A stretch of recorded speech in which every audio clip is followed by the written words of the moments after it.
Doubles and coffee from the beautiful island of Tobago, which is even more beautiful since they rejected PNM 14-1.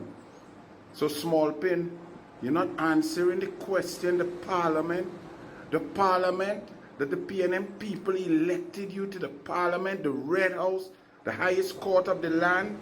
You're not answering how many times you went across to Venezuela to clean your tongue and scrub your tongue on Maduro K-Pax. You're not answering, small pin.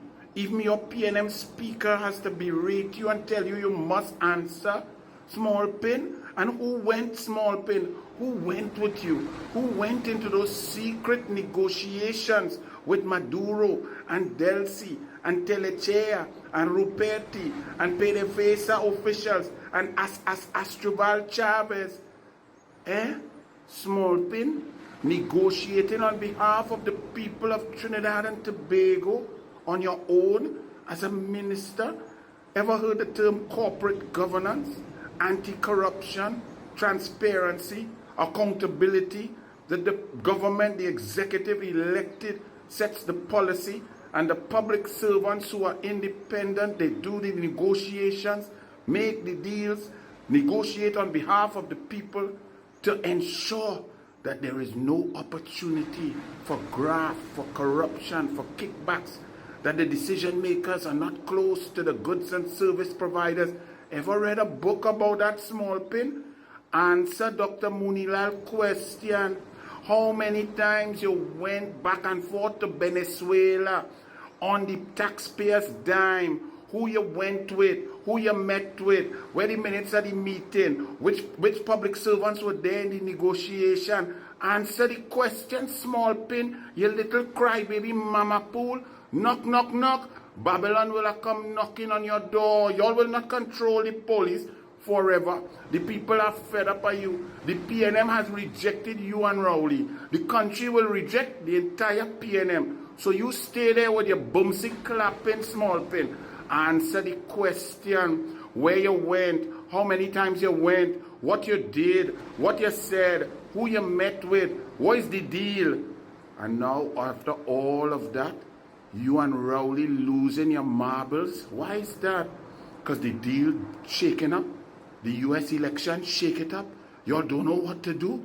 Trump cannot take dictators who steal elections, while you and Rowley don't care.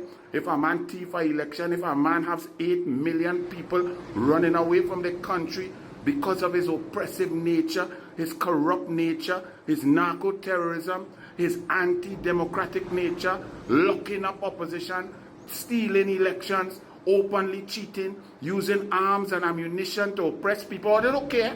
Once you get to meet face-to-face with him and cut deal, whether in Venezuela or in the diplomatic center during COVID, when Trinbagonians couldn't come home, couldn't burn the dead and say goodbye to them in open fire, had to beg you to come to see their people and their family, stay outside and suffer without food. You allowed Delcy and PDVSA to come in and meet Rowley and lie about it and talk about COVID discussions, and then admit later it was dragon. You put our entire country's future in the hands of a dictator with dragon. You the same dragon that have ConocoPhillips suing PDVSA for 700 million US. You put all our children's eggs in one basket, while your basket and your brother basket and your father basket full. The people looking for you, even PNM people looking for you, small pen. Don't run. Do another dance now. Do another outer timing, no rhythm dance. You elitist clown. Answer the question, small pin. How many times did you go back and forth to Venezuela? Who went with you? Who were the public servants? What were the minutes of the meeting? What was the agendas of the meeting? Where did you meet, small pin? You running? You little mama pool?